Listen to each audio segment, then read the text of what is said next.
Pinagpalang araw po sa inyo, Kabanong, at sa lahat ng mga kabangers natin at kayanggaw. Palagi po akong nakikinig sa programang ito. Ako po si Parpar, at ang ibabahagi ko pong kwento ay nangyari noong 2019. 25 years old pa lang ako noon. Pero kahit medyo matagal nang naganap yon, ay sariwa pa rin sa alaala ko ang lahat-lahat. Muli, ako si Parpar. Kabanong, mga kabangers at mga kayanggaw. Ito ang aking kwento.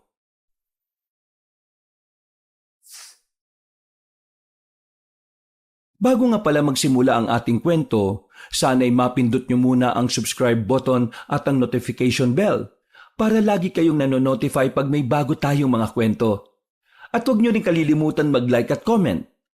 Napakalaking tulong po ito sa ating channel para mas makapagatid pa kami sa inyo ng mga magaganda at mga nakakapangilabot na mga kwento.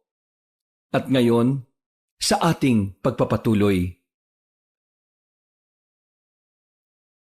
Birthday ni Kovia nung araw na yon, ang isa sa mga kababata at kasamahan ko sa pagkukonstruksyon. Sa aming tatlong magkakaibigan, siya pa lang ang may asawa at isang anak. Maangas lang magsalita si Kovia, pero kung tutuusin, siya ang pinakamabait at matino sa amin ni na Isko. Kaya wala silang nagiging problema ng asawa niyang si Gracia. Dahil responsable siyang asawa. Sa totoo lang, Kabanong, ganito ang pangarap ko noon kapag nakapag-asawa na ako.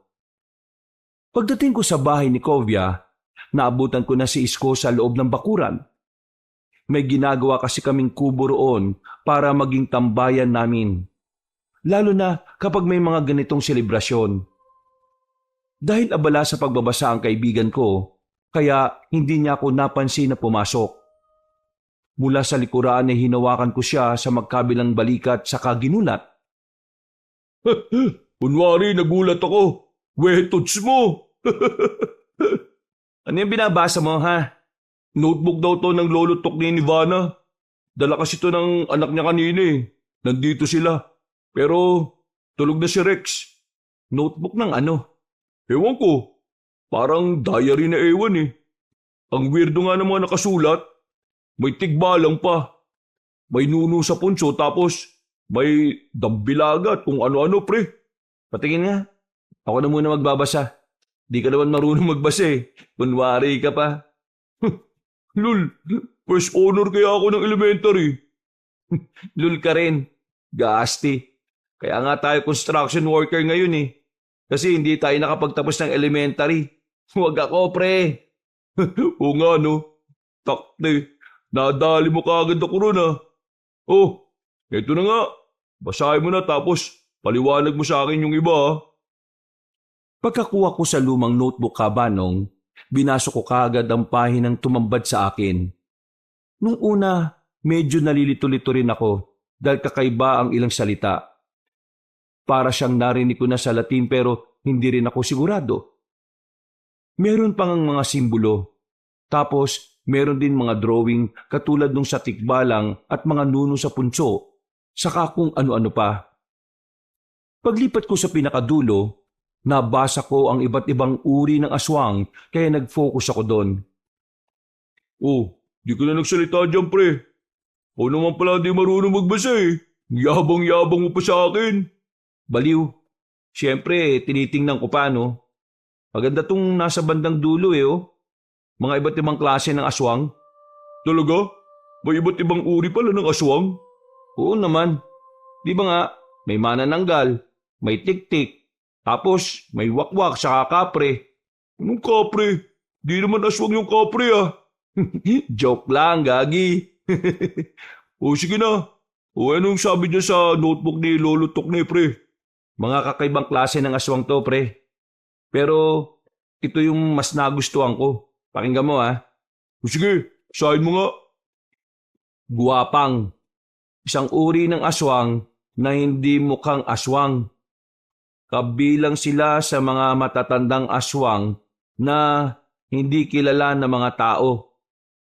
Maihahalin tulad sila sa mga vampira pero katulad ng normal na tao ay kaya nilang makatagal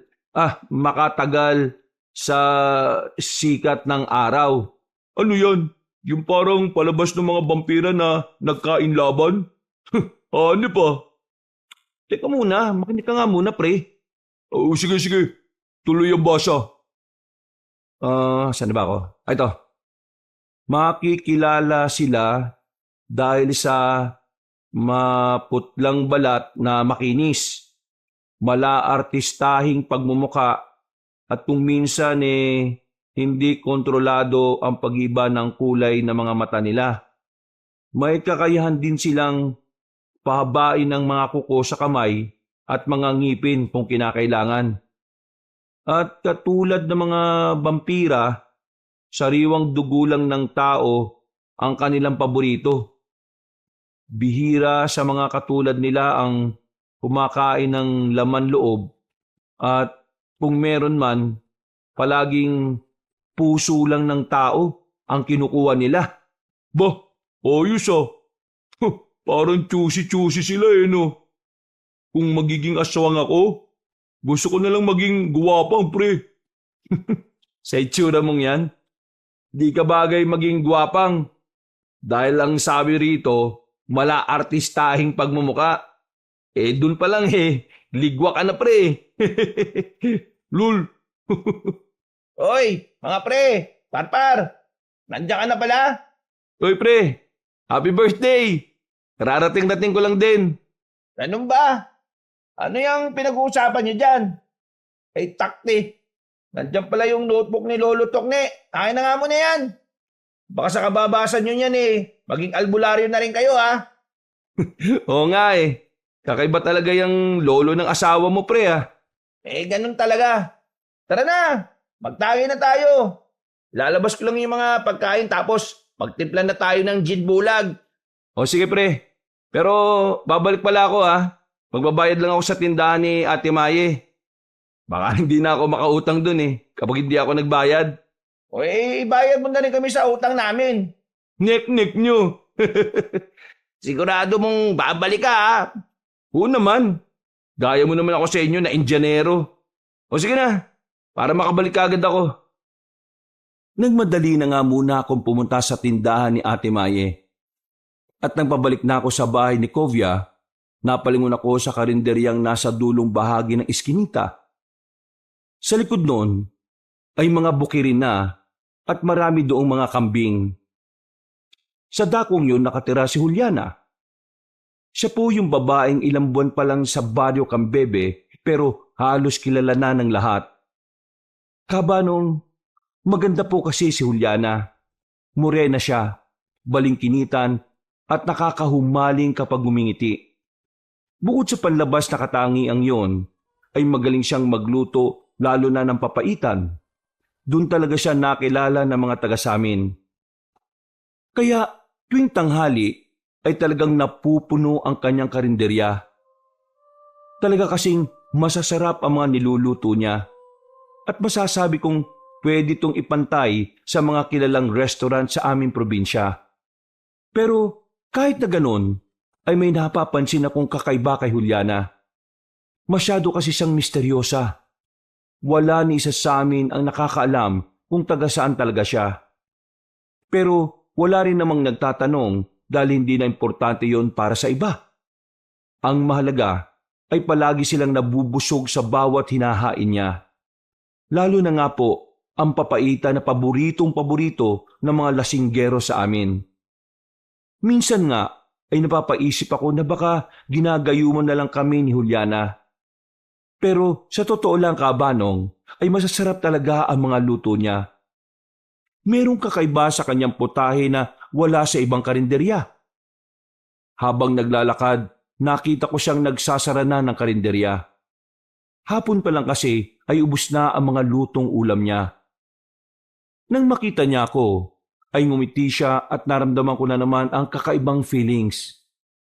Hindi ko alam kabanong, pero sa tuwing magtatama ang tingin namin ay madalas na sumasakit ang ulo ko. Pakiramdam ko parang may gustong sumiksik sa utak ko na kung ano. Pero hindi naman ito magawa. Umiwas ako ng tingin at nagbalik ulit sa kanya dahil kumaway siya. Uy, Juliana. Nagsasara na ako. Saan ka pala papunta ngayon? Sa bahay ni Kovia? Ay, oo nga pala. Birthday niya, di ba? Narinig ko lang nung kumain kayo kahapon dito. Oo eh. Sandali lang May natira pa kasing papaitan doon.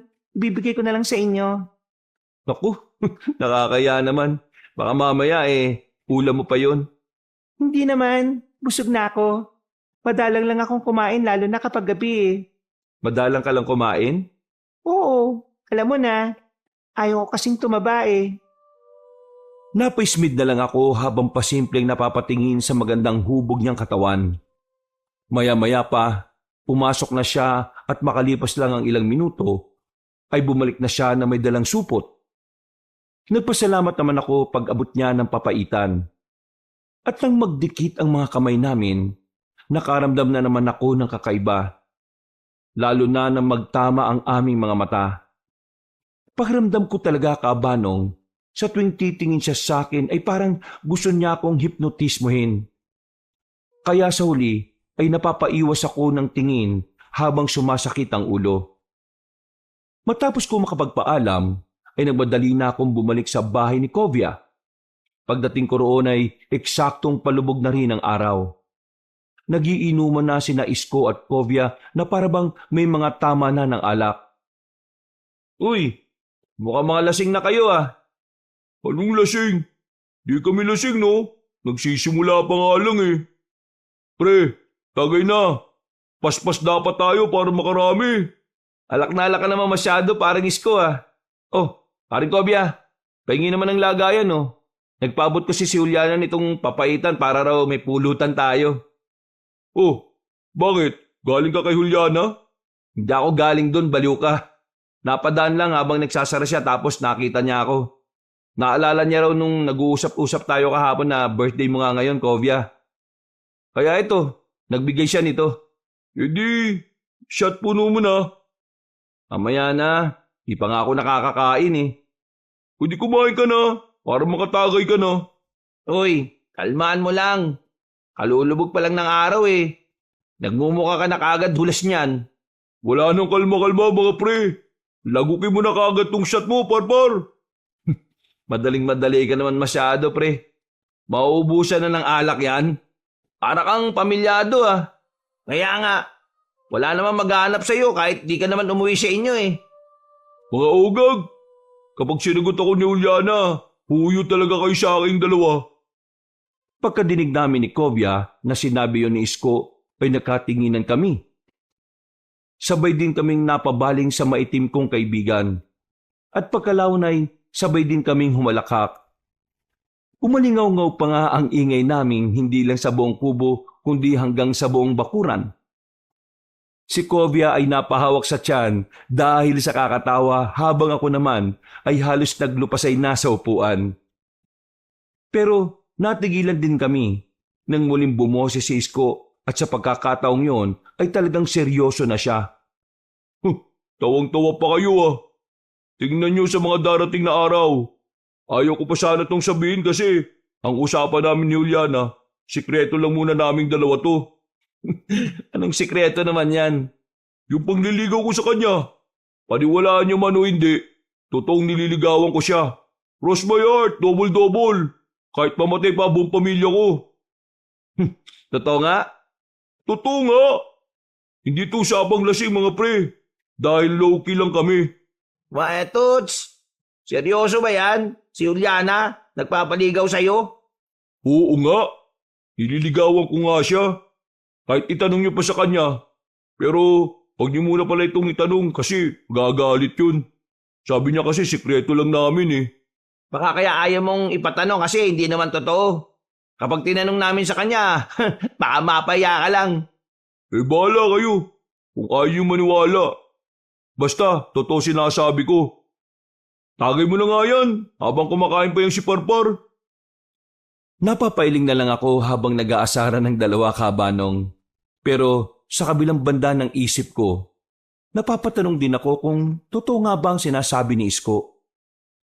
Naalala ko kasi nung nakaraang 3 linggo, bago makitang patay yung adik na si Rafi, ganyan-ganyan din ang sinasabi niya sa mga taga sa amin, na nililigawan niya ng pasikreto si Juliana. Tapos yun, makalipas lang ang ilang araw, ay natagpuan na lang siyang patay doon sa kalsada sa main road papuntang bayan. Hindi maganda ang sinapit niya. Lasog-lasog kasi ang katawan nung makita siya roon sa gilid. Ang sabi lang, posible raw na nasagasaan ng mga truck ng gulay na dumaraan at hindi nakita. Hindi ko rin alam kung bakit ko naisip bigla kabanong. Parang ang random lang pero pilit kong itinutugma ang sitwasyon ngayon ng kaibigan ko. Natapos na lang akong kumain ay patuloy pa rin sa asaran ang dalawa. Sumabay na rin ako sa tagay. Pero ang usapan pa rin nila ay patungkol pa rin kay Juliana. Sabihin mo na lahat ang gusto mong sabihin, paring Kobya. Pagbibigyan kita dahil birthday mo naman eh. Basta, huyo ka talaga sa akin kapag naging kami ni Juliana. Mainggit-pikit na lang talaga kayo sa akin. Hindi naman ako maiinggit sa'yo, pre, no? May asawa na ako eh. Tsaka, kung totoo man yung sinabi mong yan, eh di masaya ako para sa'yo. Di ba? Basta, kung totoo lang talaga doon tayo sa totoo, syempre. Kanina pa nga ako sabi ng sabi, kahit mamatay buong pamilya ko. Eksaktong pagkasabi noon ni Isko, ay bigla kaming nakarinig ng malakas na alulong ng aso mula sa hindi kalayuan. Sabay-sabay kaming napatingin sa kinaroroonan ng ingay, at pagkalaon ay bigla rin akong kumatok sa kahoy sa kabumulong. Ano yung ginagawa mo, pre? Ipakatok-katok ka pa dyan sa upuan. Pinto ba yan? Pamahiin yun, pre. Kaya huwag kang basa-basang nangangako ng ganyan dahil baka mamaya marinig ka ng demonyo. Narinig mo naman, umalulong pa yung aso. Sus! Natural umaalulong yung aso dahil aso yun. Ang hindi natural kung magnyaw yung aso. Alam mo, pre, hindi ko alam kung maiinis ako, matatawa sa mga sinasabi mo Nakakainis kasi pilosopo kang hayop ka. Nakakatawa kasi yung ekspresyon ng pagmumukha mo habang sinasabi mo yung joke Hindi naman joke yun Totoo naman yun, di ba? May aso bang humingiyaw? Ambot sa imo. Basta, mainggit na lang kayo sa akin sa mga susunod na araw. Luluhod ang mga tala sa akin kapag sinagot na ako ni Juliana. O sige, ganito na lang mga pre. Parpar, kapag nakita natin si Isko at Juliana na magkasama at sila na talaga, 1 linggo natin siyang hindi pagtatrabahuin dun sa site. Pero kapag fake yung mga pinagsasabi niya, yung gawain natin dun, siya naman ngayon ang gagawa. O ano, deal? Sige, deal! Basta bago matapos ang buwan na to, yun yung pangako sa akin ni Juliana Naglahad kami ng kanang kamay bilang tanda ng pangako. At pagkatapos ay nagkasundo na nga kami. Matapos sa mga kalokohang pinagsasasabi namin, ay naghalakhakan na lang kami at nagtuloy na sa inuman. At sa pagpapatuloy ng mabuti naming usapan, ay nakaramdam ako ng pananakit ng pantog. Kaya saglit akong nagpaalam sa kanilang dalawa para umihi. Naglakad ako ng ilang hakbang palayo sa kubo at nang marating ang mataas at mayabong na punong ng nyog, binuksan ko ang zipper saka tumingala at umihi. Seryoso akong nakatanaw sa tuktok ng puno hanggang sa meron akong maaninag na pares na mga namumulang mga mata. Hindi naman ako kagad natakot dahil kadalasan mga uwak lang naman yon na nagtatago sa dilim. Pero nang magkampay yon ng pakpak ay naggulat ako at napatras. Nabasa tuloy ang pako ng ihi dahil medyo nawalan ako ng balanse at muntika na matumba. Lumipad ang malaking ibon papunta sa kapunuan at hindi ko na yon nakita pa. Anak ng teteng, uwak ba yun? Parang ang laki naman nun kung uwak. Yung ibon yun. Tinuloy ko na ang pag-ihi at nang matapos na muli akong napatingin sa pinuntahan ng nasabing ibon kanina. Humangin ng mahina kaya parang nagsayawan ng mga puno sa dakong yon. Hanggang sa may maaninag akong imahe sa hindi kalayuan. Sino yun? Juliana? Napakusot ako ng mga mata at siniguro kung ano nga ba talaga ang aking nakita. Pero nawala ang imahe. Sa halip ay nakita ko na naman ang ibon kanina na nakadapo na sa malaking sanga ng puno roon. Nakatingin ang mapupulang mga mata sa akin na parabang nagmamatsyag. Hindi nga yun isang uwak, kaya hinayaan ko na lang din. Pagkatapos kong magpagpag, ay naglakad na ako pabalik sa kubo. O ano na pre? Narinig ko napapaanak ng teti ka na dyan ah. Para kang nakatapak ng tae ng kalabaw. Hindi. May lumipad lang na ibon. Hindi siya uwak eh. Pero nakalayo na. Sus! Ang duwag mo naman. Para ibon lang eh. Sinabi ko ba na natakot ako? Nagulat ako, di ba? Iba yung natakot sa nagulat. Kahit kailan ka talaga. Shot na nga. Yan ang maganda mong sinabi. Shot na. Para kapag nalasing na tong si Isko, mangangarap na naman to na manliligaw ni Juliana eh. Tumpak pre. Natumbok mo. Tingnan lang talaga natin mga ungas. Sige, shot na. Pagbalik ko ng kubo, ay nakitawa na lang din ako sa mga kaibigan. Hindi ko na rin sinabi na parang nakita ko si Juliana dahil parang guni-guni lamang naman sa akin yon. Nagpatuloy na nga ang inuman namin. Hanggang sa sumapit na nga ang 10:30 ng gabi.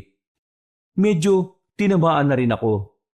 Kaya hindi ko napansin na umalis na pala si Isko. Sinabi na lang sa akin ni Kovia pagkatapos ko ulit na umihi. Dahil tuloy doon, ay na-focus na rin ang usapan patungkol sa kaibigan namin. Kilala kasi namin si Isko, lalo na kapag nai-inlove siya. Nung huling naging girlfriend niya, niloko lang siya at ginatasan. Kamunti ka na nga siyang magpakamatay noon. Kundi lang namin in-encourage at syempre sa tulong rin ng mga kapamilya niya. Are, sana talaga totoo yung sinabi ni Isko, no? Para kung sila man ang magkatuluyan ni Juliana. At least, masaya tayo para sa kanila. Oo pre. Kaso, too good to be true eh. Hindi naman sa pangano ah. Masyado maganda si Juliana para kay Isko. Hindi tayo sure kung papatulan siya nun. Hanggang pantasya na lang siya ron. At feeling ko yung tipo nung mga babaeng ganon, yung mga katulad mo pre. Ba't naman pati ako nasama? Gagawin mo pa kaming love triangle niyan eh. Hindi dangik. Pwera biro. Sa tuwing kumakain tayo ron, napapansin ko na malagkit ang tingin sa'yo ni Juliana eh. Talagang pati yun, napapansin mo pa ah. Siguro, lagi mo rin siyang tinitingnan. Aminado naman ako ron. Sinabi ko na rin yun kay Vanna. Kahit nga yung asawa ko, gandang-ganda kay Juliana eh. Pero, balik tayo sa'yo. Promise. Sa tuwing kumakain tayo ron, wala talagang oras na hindi ka pinagmamasdan nun. Sabagay, sa ating magtotropa, ikaw naman kasi talaga ang pinakamalakas ang sex appeal eh. Ewan ko sa'yo, ligawan mo na yun si Juliana. Paano kung totoo yung sinasabi ni Isko na nanliligaw siya ron ng palihim? Di, may the best man win. Saka, no hurt feelings naman yun. Matagal tayo magkakaibigan eh. Makababata pa nga eh. Alam naman ni Isko sa sarili niya na kaibangan yung mga sinasabi niya. Ikaw talaga ang mas may chance. Bakit kasi ayaw pang manligaw eh? Hindi ko nga rin alam pre. Basta hindi pa talaga pumapasok sa isip ko yung mga bagay na yan. Tuts, baka naman hindi talaga babaeng hilig mo Nahiya ka lang sabihin sa amin Gag.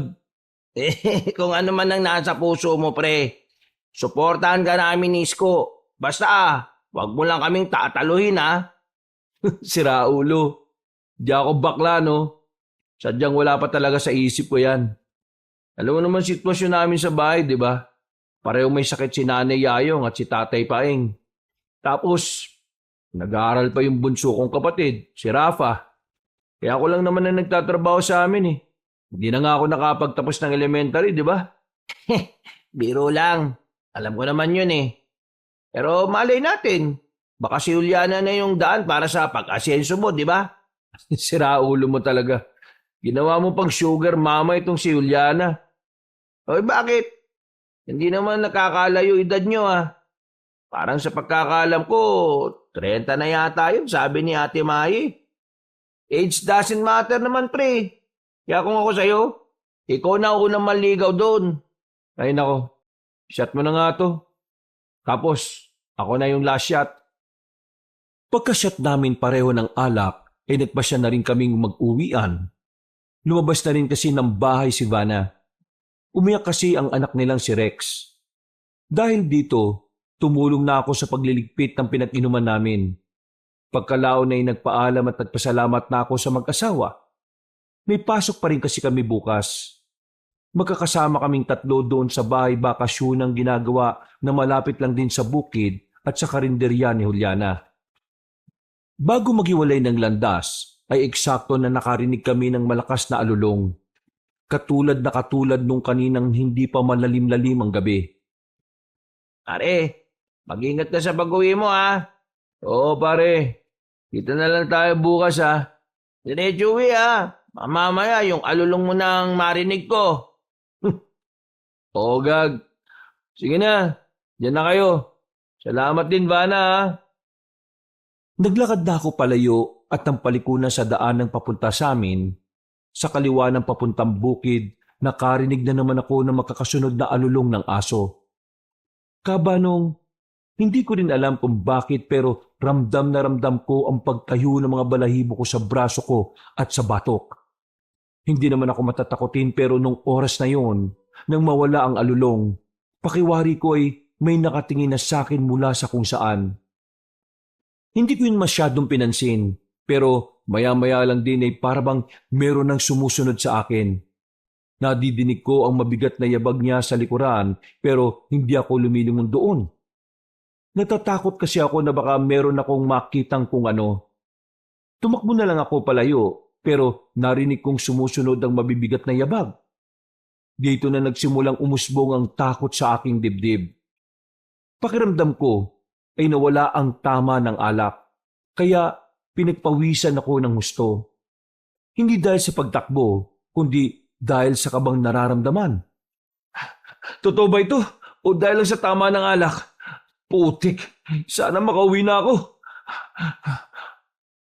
Mas lalo kong nagmadali nang mapadaan na sa pababang daan. Sa bahagi kasing ito ng baryo namin ay may malaking bato na nakahambang sa gilid ng daan. Mapuno rin, kaya medyo madilim talaga ang lugar kahit pa may buwan at mga maningning na mga bituin. Yung parte talaga na yon ay hindi nadidiligan ng liwanag. Habang tumatakbo ay taimtim akong nagmasid sa paligid. Hindi pa rin kasi nawawala sa pakiramdam ko ang tila sumusunod na kung sino. Nakakilabot talaga sa pakiramdam na parang nagpawala ng tama ng alak sa akin. Sa totoo lang Kabanong, hindi na bago sa akin ang mga katatakutan sa aming lugar. Bata pa lang kasi ay mulat na ako sa ganitong kwento mula sa nanay Yayong at tatay Paing ko. Nung hindi pa sila parehong nakaratay sa banig ng karamdaman, marami silang kwento tungkol sa kababalaghan. Katulad rin sila ni Lolo Tukne ni Vanna. Mahilig sa pamahiin at maraming alam sa mga gawi ng hindi pangkaraniwan. Kaya ganun na lang din ang paniniwala ko at pagsunod sa mga pamahiin. Dahil alam ko rin naman na walang mawawala kung susunod sa mga ito. Sa kabila ng kwentong kababalaghan, sa tanang buhay ko ay hindi pa ako nakakaengkwentro ng mga bagay na ikinukwento ng aking mga magulang katulad ng aswang, mangkukulam, engkanto at iba pa. Pero malaki ang respeto ko sa mga taong naniniwala sa ganito. At ngayong tila nararanasan ko na, doon ko mas nasiguro na totoo nga ang mga kababalaghan. Nang nasa gitna na ako ng nasabing daan, mas lalo kong narinig ang mabibigat na yabag. Hindi pa rin ako lumingon sa likod dahil ayaw ko makakita ng ikagugulat ko at ikatatakot. At sa pangatlong pagkakataon ay naulit na naman ang pag-alulong ng aso ng ilang ulit. Napakaripas na talaga ako ng takbo. Alam ko rin sa sarili ko na wala na ang tama ng alak kaya mas ramdam ko na ang takot. Nakakarinig na rin kasi ako ng pagaralgal na tinig na tila papalapit ng papalapit sa akin. Nang tumigil ang alulong ng mga aso, ay bigla namang humangin ng malakas dahilan para mapatingin ako sa itaas. Kitang-kita ko ang pagsayaw ng mga dahon ng puno pati na rin ang sinag ng buwan na parang nagpupumilit pumasok sa dakong dinadaanan ko. Pagdampi ng hangin sa balat ko, ay mas lalong tumindi ang kilabot. Ang mga balahibo ko sa braso at batok ay muling nagtaasan. Kaya napahimas ako sa bahaging yon habang nagmamadali sa pag-uwi. Nang tumigil na ang malakas na hangin, ay bigla na lang din akong napahinto. Nawala na kasi ang mabibigat na yabag sa likuran. Napalingon ako roon ng pasimple at nakahinga ng maluwag nang wala akong makita. Pero pagharap ko, nagimbal ako dahil nakita ko na naman yung malaking ibon na mamula-mula ang mga mata. Ito rin yung ibon na nakita ko roon banda sa bakuran ni Kovia. Nakapwesto yon sa sanga habang nakatingin sa akin at tila nanlilibak. Parang lumaki ang ulo ko sa takot kaya napakaripas talaga ako ng takbo. Sa sobrang taranta ko ay kamuntikan pa akong madapa. Mabuti na lang ay mabilis din akong nakapagbalanse ng sarili. Kaya nagpatuloy na lang ako sa pagtakbo ng matulin. Ibon ba talaga yun? Bakit parang sinusundan ako nun? Sa kabutihang palad ay nakarating na rin ako sa mga kabahayan, kung saan kahit papaano ay may mga liwanag na ang mga daanan. Hingal na hingal at pawis na pawis talaga ako sa pag-uwi ng bahay. Parang mas nagmukha pa akong nag-jogging kesa naginom. Pagkatok ay sinalubong ako ni Rafa na patulog na rin. Bago pumasok sa kwarto naming magkapatid, ay sumilip muna ako sa tulugan nila nanay at tatay. Nang makita kong nahihimbing na ang tulog nila, ay nakahinga na rin ako ng maluwag. Nagilamos lang ako ng katawan saglit bago tumabi sa nakababata kong kapatid. Nawala na rin bigla sa isip ko yung mga nangyari dahil mas natuon na naman ang pag-iisip ko kay nanay at tatay. Nung malalakas pa kasi sila kabanong, masisipag talaga ang mga magulang ko. Pero ito naman ang panahon na matigas ang ulo ko at laging nagbubulakbol. Kaya hindi ako nakapagtapos ng elementarya. Kung alam ko lang na mangyayari ang ganito, nakinig na lang sana ako sa mga magulang ko. Kaya ang payo ko rin sana sa mga nakikinig na yung mga kabataan, habang may lakas pa ang mga magulang natin, habang pinag-aaral pa nila tayo, huwag tayong maging pasaway. Dahil kapag dumating ang panahon na hindi na nila tayo kayang tulungan, magsisisi kayo tulad ng nangyari sa akin. Para hindi na ako mauwi na naman sa kalungkutan, ay idinaan ko na lang ang lahat sa dasal sa Diyos. Lord, marami pong salamat dahil sa kabila ng mga pagkukulang ko bilang anak. Hindi mo pa rin po ako pinababayaan, pati ang mga magulang ko. Ang dasal ko lang po sana ay proteksyonan niyo po sila at tumaba pa ang kanilang mga buhay. Hindi po ako nawawala ng pag-asa na gagaling ulit ang nanay at ang tatay ko. Kayo na po palagi ang bahala sa pamilya namin. Sa ngalan ng Diyos Ama, ng Diyos Anak, at ng Diyos Espiritu Santo. Amen. Matapos ang taimtim na panalangin ay nakatulog na nga ako na mahimbing. Dahil na rin sa matinding tama ng alak at sa matinding pagod sa pagtakbo ko kanina. Kinabukasan ay isang nakakagulat na masamang balita ang sumalubong sa akin. Pagpunta ko sa construction site, parehong naroon sina Isko, Kovia at ang iba pa naming kasamahan. Kinakausap sila ng may-ari ng ginagawa naming vacation house. Sinabi nga sa amin na 2 linggo kaming mawawalan ng pasok dahil nagkaroon ng aberya sa mga materyales. Nung araw na yon ang huling pasok namin at ibibigay na rin ang sahod sa amin. Hindi magandang balita ito para sa akin dahil hindi talaga ako po pwedeng mawala ng trabaho. Kaya hindi rin ako masyadong nakapag-focus sa pagtatrabaho. Binigyan na lang kami ng pampalubag loob ng amo namin. Sinugot niya ang pananghalian naming lahat at binigyan kami ng kaunting grocery. 3:00 pa lang ng hapon ay tinapos na kagad ang trabaho. Binigay na rin sa amin ang mga sahod. At para makabawas sa stress, nakayayaan kami ni na Isko at Kovia na magmeryenda sa karinderya ni Juliana. Habang kumakain kami, ay pasimple kaming nakakantsawan dahil naalala na naman namin ang sinabi ni Isko sa inuman nung gabi. Par, ano? Itanong na ba natin kay Juliana yung mga pinagsasabi nitong si Isko? Ikaw bahala, pre. Pero tanungin muna natin tong kumpare natin. Ano, Isko? Kausapin ko na ba yung babae mo? Uy, bakit hindi ka na makapagsalita dyan? Tumigil nga kayo. Kapag di nyo pa inubos yung papayitan nyo, kukunin ko yan. Seryoso ba naman masyado, pare? Inibiro ka lang eh. Di magandang biro, pre. O sige na nga, di ko na sasabihin. Baka mamaya dahil dyan hindi mo na ako pansinin hanggang tumanda tayo. Ang uoy mo, pre. Pero pwede ko rin gawin sa'yo yun. Hello sa inyo. Napansin kong hindi niyo pa tinitikman yung papaitan May problema ba sa luto? Malamig ba o hindi masarap? Medyo hindi ko kasi sigurado kung nalagyan ko ba yan ng pampalasa Hindi ko na rin kasi natikman kagad dahil dumagsa kagad yung tao. Hindi kami kagad nakapagsalita dahil nagulat talaga kami sa biglang pagsulpot ni Juliana. Nakatitigan na naman nga kami. Pero dahil tila sumakit na naman ang ulo ko, kaya ako umiwas ng tingin. Nahiya rin kasi ako kay Isko. Dahil baka nga totoo rin naman talaga ang sinasabi niya sa amin kagabi na nililigawan niya ang dalaga. Naku, hindi. Masarap nga Ewan ko ba dyan sa dalawang yan? Bakit hindi pa nila tinitikman yung sa kanila?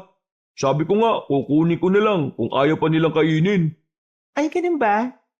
Sabihin niyo lang sa akin kung iba ang lasa o malamig na Bibigyan ko na lang kayo ng bago. Naku, hindi na.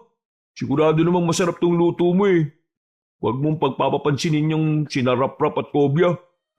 Sigurado kayo Tumango lang kami at nag-okay sign tanda ng pagsang-ayon. Ilang saglit pa ay nagpatuloy na rin kami sa pagkain ng papaitan. Bumili na rin ako ng extra para may madala sa bahay at bago kami mag-uwian, nilapitan kami ulit ni Juliana para kausapin. Pasensya na sa inyong tatlo pero narinig ko kasi ang usapan nyo kanina 2 linggo ba kayong mawawalan ng trabaho? Oo nga Kakalungkot nga. Kailangan ko pa naman ng trabaho. Di ako pa pwedeng mawalan talaga lalo na't sa akin umaasa yung nasa bahay. Pwede ba na habang wala kayong trabaho dito na muna kayo sa akin mamasukan? Sa dami kasi na kumakain itong mga nakalipas, medyo nahihirapan ako. Lalo na't umalis na rin yung katukatulong ko Eksakto na 2 linggo rin naman bago dumating yung kapalitan niya. Ha? Seryoso? Oo. Pero hindi ganun kalaki ang may papasweldo ko sa inyo Naku, walang problema sa akin. Ewan ko lang sa dalawang to. Okay na okay ako dyan. Basta ikaw, Juliana. Ako rin, kesa sa walang work. Kailangan ko rin para sa mag-ina ko Wow, salamat sa inyo. Hindi ko inakala to. Kailan kami pwede magsimula? Bukas pwede na kayo magsimula. Pero hindi ko kayo bibiglain Kahit mag-alas 8 na kayo ng umaga pumunta. Tapos pag-usapan din natin bukas kung anong oras kayo pupunta rito sa mga susunod na araw. Okay. Salamat sa iyo Nang magkamay kami, ay nakaramdam na naman ako ng kakaibang puwersa. Pagkatapos ay muli na naman kaming nagkatitigan hanggang sa manakit na naman ng bahagya ang ulo ko. Mabuti na lang din ay umiksena si Isko kaya nagbitiw kami ng kamay at sila naman ang nag-shake hands. Dito ko nakita kaabanong ang tila pagbabago ng kulay ng mga mata ni Juliana. Mabilis yun pero sigurado kong nagbago. Hindi ko na nga lang napagtuunan ng pansin dahil tuwang-tuwa rin ng mga kaibigan ko na hindi na kami mababakante sa loob ng 2 linggo. Masaya akong umuwi ng bahay pero inalala ko pa rin yung nangyari kanina. Napapaisip na talaga ako ng gusto kung bakit sa tuwing nagtatama ang mga mata namin ni Juliana, parang pakiramdam ko para siyang nagpupumilit na pumasok sa isipan ko. Pati yung pagbabago-bago ng mga mata niya, parang hindi to normal. Bigla tuloy akong may naalala. Teka, Saan ko nga ba nabasa yung tungkol sa pagbabago-bago ng kulay ng mga mata ng isang tao? Nakatulog na lang ako sa kakaisip at hindi tuloy nakapanalangin. Kinabukasan, nabulahaw ako dahil sa ingay sa labas ng bahay. Pagsilip ko sa bintana, nakita ko si Kovia na parabang humahango sa pagmamadali. Oh, bakit pre? Anong problema? Uy! Teka! Bakit umiyak? Ayos ka lang ba? May nangyari ba sa inyo ni Vanna? Nag-away ba kayo? Hindi pre. O kung hindi, bakit ka umiyak dyan? Si Isko, O bakit? Anong nangyari kay Isko? dun sa dulo ng bukid sa kabila. Malapit dun sa malaking bato na makulimlim na daan. O ano nga pre? Langya naman nakakataranta ka naman eh. Nakita siya ron. Patay! Para akong nabingi sa mga narinig ko, Kabanong. Bumagal ang paligid ko at para akong nahilo. Tinapik lang talaga ako ni Kovia na umiiyak pa rin. Pagkalaon ay sa kanya ako inaya na magpunta nga roon sa lugar kung saan sinasabing nakita ang bangkay ng kaibigan namin. Dali-dali kaming tumakbo at nang nasa malaking bato na kulimlim na daan na kami, marami ng mga tao na nakikiosyoso sa kung anong nangyari. Paglapit namin ay hindi kami makapaniwala sa aming nakita. Nandun na kasi ang mga magulang ni Isko. Pumapalaw sa pag-iyak nang makumpirma na anak nga nila ang natagpo ang patay sa dakong yon. Napayak na rin ako dahil sa hindi maipaliwanag na pakiramdam. Nang makalapit kami ni Kovia, mas nakita nga namin ang sinapit ng aming kaibigan. Hindi ko na madetalye dahil masyadong brutal ang nangyari sa kanya. Kabanong, binaboy talaga siya ng mamamatay tao. Sa sobrang gulat, habang tumatagas ang luha ko sa mga mata, ay napapatakip na lang ako ng bibig. Hindi kasi namin sukat akalain na mangyayari ito sa kaibigan namin. Magkasama lang kami kahapon at nagbiburan pa kami. Dahil ngayong araw ang pagsisimula ng trabaho namin sa karinderya ni Juliana. Pare, si Isko ba talaga yan? Oo pre, si Isko talaga yan. Kilalang kilala ko yung simula ulo hanggang pa eh. Anak ng teteng naman Paano nangyari to sa kanya? Sinong gagong halang ang kaluluwa na gumawa nito sa kaibigan natin? Sapakin mo nga ako, pre. Baka nananaginip lang ako. Totoo to, pre. Wala na si Isko. Kahit ayaw kong maniwala, totoo talaga. Sa sobrang gigil ko ay napasigaw ako saka pinagsusuntok ang katawan ng punong nasa gilid. Pinigilan lang din ako ni Kovia dahil dumating na ang mga kinaukulan para kunin ang bangkay. Dahil sa nangyari ay hindi na muna kami nakapagtrabaho sa karinderya ni Juliana. Naintindihan din naman kami ng dalaga kaya bilang pakikisama sa pagdadalamhati ay nagsara na rin muna siya. Kahit marami ang naghahanap lalo na sa papaitan niyang pinakamabenta. Habang hinihintay namin mula sa morgue ang mag-iimbalsa ng katawan ni Isko, tumambay muna kami sa bahay ni Kovia. Sa kubo na palagi namin pinupwestuhan para pag-usapan ang nangyari. Walang nagsasalita sa aming dalawa. Nakatenga lang din ang alak sa mesa dahil tila wala rin gustong gumalaw nito. Pumakita ko at muling inisip ang mga pangyayari hanggang sa mapayak na naman ako. Narinig ko pa na napamura si Kovia habang nagpupunas din ng mga mata. Pare, sa palagay mo, sino gumawa nun sa kaibigan natin? Posibleng yung nababalita nung nakarambuan na mamamatay taong nangunguha ng laman loob. Walang niya. Hindi pa ba nahuhuli kung sinong tao na yun? Hanggang ngayon? Malamang hindi pa. Sana nga umaksyon na yung mga kinaukulan sa bayan eh. Sa totoo lang, nakakabahala na yun dahil hindi lang naman isa ang nadali eh. Kundi parang marami na rin yata. Ay, naku. Saan ba kasi nagpunta kagabi si Isko eh? Uli tayo magkakasama dun sa karinderya ni Juliana, di ba? Hapon pa yun, saka maaraw pa. Hindi na kasi ako lumabas dun pagkatapos dahil inasikaso ko sila nanay at tatay eh. Umalis kasi yung kapatid ko. Yun nga pre, tinanong ko kanina yung nanay ni Isko. Lumabas daw ng gabi dahil may kikitain babae. Ang sabi, babalik din daw kaagad. Tapos, yun na nga, pagsapit ng umaga, akala nila nakauwi na at natutulog lang. Kung di pa nila nalaman yung balita, hindi rin nila malalamang hindi pala umuwi si Isko eh. May kikitain siyang babae. Sino naman? Hindi ko rin alam. Ang sabi nga sa akin, palagi na raw ginagawa yun ni Isko kaya nasanay na yung mga tao sa kanila. Hindi kaya pare si Juliana yung sinasabing kikitain niya? Yun nga rin ang naiisip ko eh. Bakit hindi kaya natin tanungin mismo si Juliana? Oo nga pre. Pero bukas na natin siya tanungin. Total, papasok rin naman tayo doon bukas eh. Oo nga. Tara, uminom na muna tayo. Para mabawasan tong bigat na nararamdaman natin. Ay nako, di ako sanay ng ganito. Pero wala na tayong magagawa dahil patay na talaga yung kaibigan natin eh. Hindi na ako umimik. Kinuha ko na lang bigla ang alak at tinungga ko ito. Tumigil lang ako nang inagaw na ni Kovia ang bote at siya naman ang tumungga. Nagsalitan kami hanggang sa malasing pareho. Nang medyo hilo-hilo na rin, habang nagkakaiyakan ay nagpaalam na akong umuwi. Kay Ivana na lang ako nagsabi dahil nakatulog na si Kovia sa kakaiyak. Madilim na ang paligid habang tinataha ko ang daan pauwi ng bahay. Napadaan na naman ako roon sa malaking bato na liblib na daan. Nang makita ko may nakatirik na kandila sa gilid kung saan nakita ang bangkay ni Isko, ay huminto ako saglit. Umiyak na naman ako dahil sa sama ng kalooban. Sadyang hindi ko pa rin kasi matanggap na namatay na lang ng ganun-ganun na lang ang kaibigan namin. Sa nakita kong itsura ng bangkay nung umagang yon, nasisiguro kong nahirapan ang gusto si Isko bago mamatay. Tumigil lang ako sa pag-iyak na makarinig ako ng pagaspas ng ibon. Kasabay nito ay may kalakasang bugso ng hangin.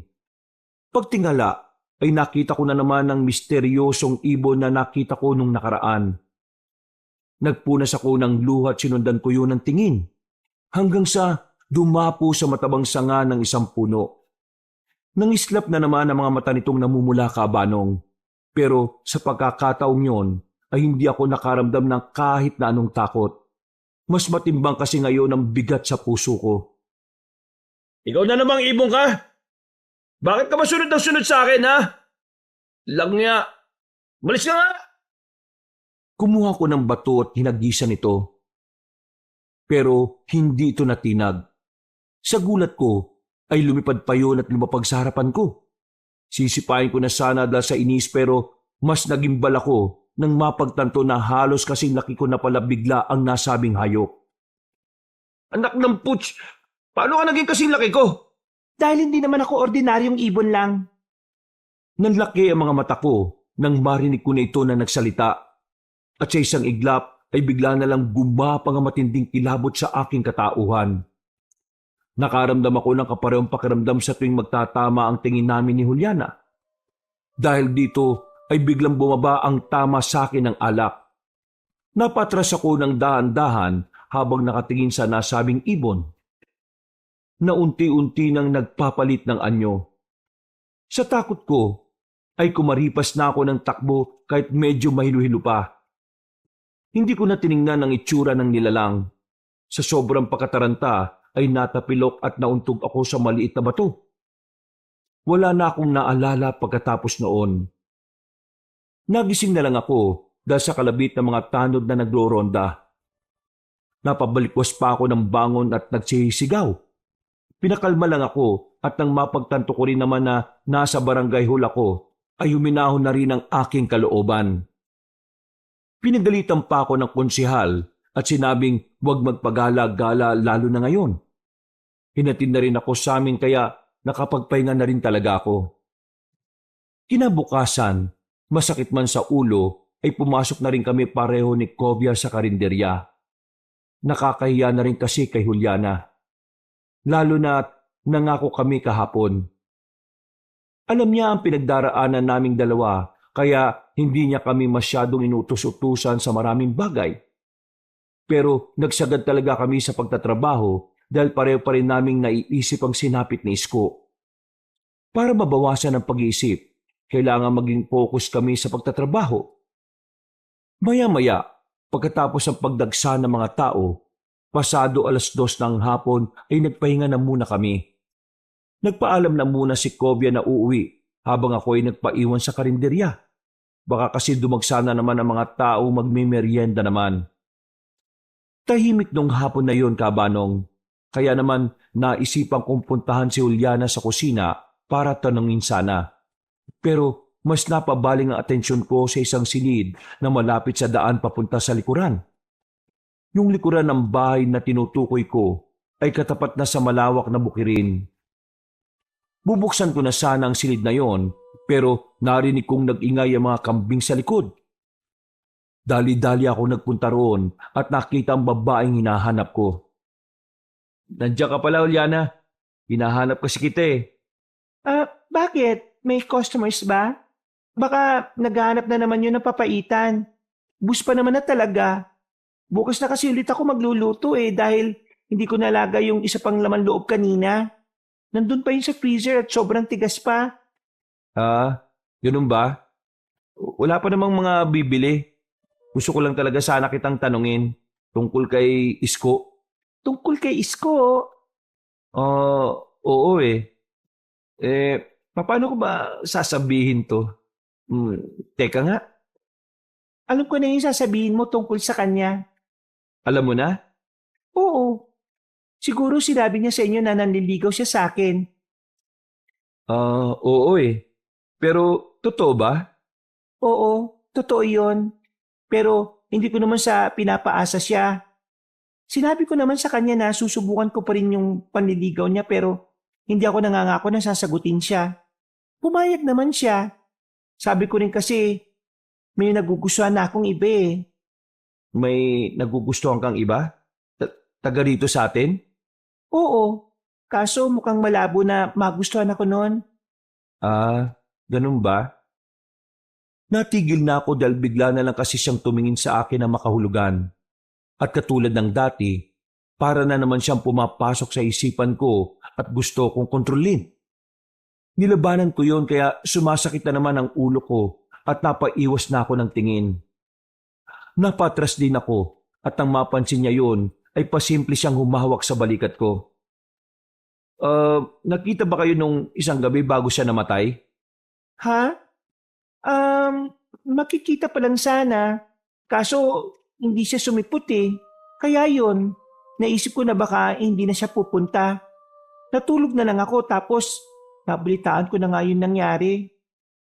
Sa totoo lang, ayaw ko lang ipakita pero sobrang nanlumo ako kasi parang nagugustuhan ko na nga siya talaga eh. Kung alam ko lang na mangyayari to, dapat pala hindi ko na pinatagal yung panliligaw niya. Hindi ko rin alam kung bakit pero niyakap ko na lang siya ng maigpit para aluin. Hanggang sa maramdaman ko ang maigpit niyang pagkakayakap pabalik. Nung una ay naiilang pa ako, pero pagkalaon ay para na akong nahihipnotismo ulit. Walang ano-ano ay bigla na lang sumagi sa isip ko yung malaking ibon nung gabi. Feeling ko kasi, kamoy yun ni Juliana. Dali-dali akong tumanggal sa pagkakayakap at lumayo. Halata naman sa mukha niya ang matinding pagtataka. Bakit? May ginawa ba ako mali? Wala naman. Ano lang kasi, naantala na ang pag-uusap namin na may mga dumating ng customer. Nagtungo kagad ako sa karinderya at pinagsilbihan ng mga yon. Sumunod naman si Juliana na parabang wala lang ding nangyari. Mabilis na lumipas ang oras. Pagsapit ng gabi, nagpunta na kami ni Kovia sa lamay ng kaibigan namin. Nakasarado ang kabaong. Yung kasi ang request ng parents ni Isko. Ang dinig ko rin kasi ay nahirapan ang nag-imbalsa mo na ayusin ang hindi magandang kinahinatnan ng kaibigan namin. Hindi rin kami masyadong nagtagal sa lamay dahil maaga kaming pinapasok ni Juliana sa karinderya. Nang pauwi na, ay naisipan kong mapadaan muna sa karinderya. Hindi ko rin alam kung bakit pero may nag-udyok sa akin na gawin yon, Kabanong. Tumayo ako sa harap ng bahay ni Juliana hanggang sa makita kong lumabas siya. Nagtago ko sa isang gilid at nagmasid lang. Naglakad naman siya palayo hanggang sa hindi ko na makita pa. Saan pupunta yun? Ating gabi na. Lumalabas pa rin siya. Alam niyang Delikado ngayon lalo na sa mga babaeng katulad niya. Susundan ko sana siya pero biglang humangin ng may kalakasan. Bigla akong nangilabot hanggang sa makarinig ako ng nakakatakot na pagaralgal na ungol ng kung anong hayop mula sa hindi kalayuan. Napatingin ako sa madilim na bukid na nasa likuran ng karinderya. Pagkatapos ay pasimple na akong naglakad hanggang sa patakbo na yon. Muli kong narinig yung pagaralgal na ungol at palakas na ito ng palakas. Hanggang sa may narinig na akong malaki at mabibigat na yabag mula sa likuran. Kumaripas talaga ako ng takbo hanggang sa makarating sa iskinita banda sa amin. Mabuti na lang at may mga posting may ilaw doon kaya nakampante na ako. Nawala na rin akong sinong umahabol kaya nagmadali na akong umuwi. Bago matulog, hindi na naalis sa isip ko ang tungkol sa nangyari. Parang yun din yung humabol sa akin ng huling inuman namin nila Isko. Paano na si Juliana? Baka mamaya kung mapano siya sa nilalang na yun. Baka rin totoo yung sinasabi ng mga taga-baryo na may aswang dito sa amin ngayon. Maraming tumatakbo sa isip ko nung gabing yon hanggang sa sumapit na lang ang 12:00 ng hating gabi. Tumayo ako ulit sa higaan para naman magbanyo. Natakot pa nga ako dahil nasa likuran ng bakuran ng CR namin. Hiwalay ito sa mismong bahay. Pero dahil sa ihing-ihi na talaga, binuksan ko na lang ang pinto sa likod ng bahay at doon na mismo umihi sa tapat. Tahimik ang paligid. Ang nagpapaingay lang ay yung malagripo kong pag-ihi. Napatingin ako sa mga puno sa likod ng bahay. Kaya naalala ko na naman tuloy yung nangyari kanina. Bakit ngayon ko lang pala naalala yon? Muling umihip ang hangin na parang nagsayaw sa mga punong katapat ko. Kasabay noon ay napatingin ako saglit sa buwan na nung oras na yon ay tila nagdidilig ng liwanag sa madilim na gabi. Iginala ko ulit ang paningin sa matataas na puno hanggang sa may mahagip ang aking mga mata sa ibaba nito.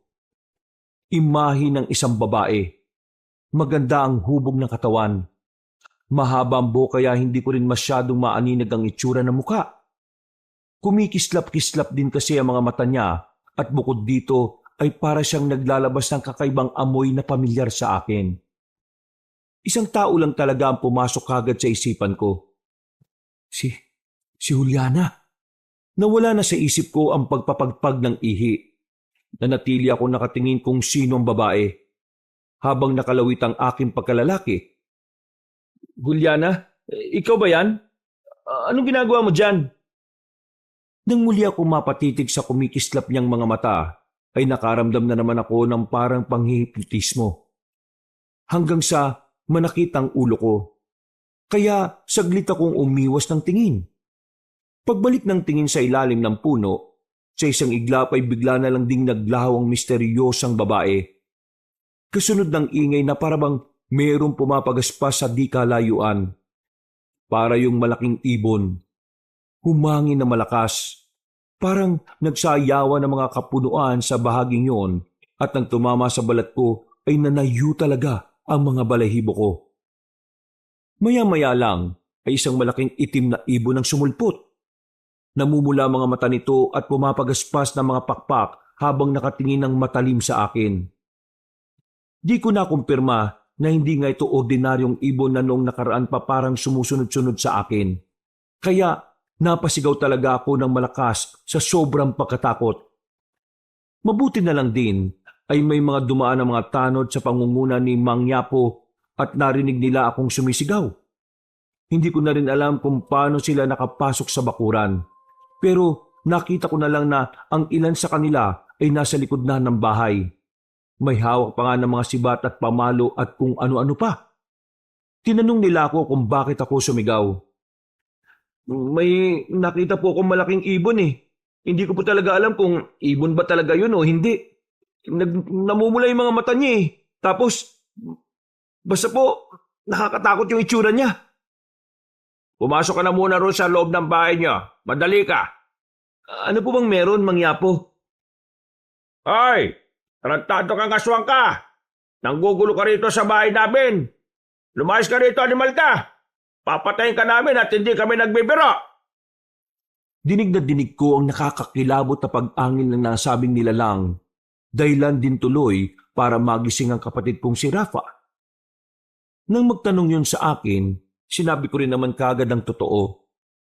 Mabuti na lang din ay hindi nagising ang mga magulang namin. Maya-maya pa nga ay nawala ng malakas na hangin at maingay na pagaspas ng pakpak na sinasabi nila mangyapo na aswang.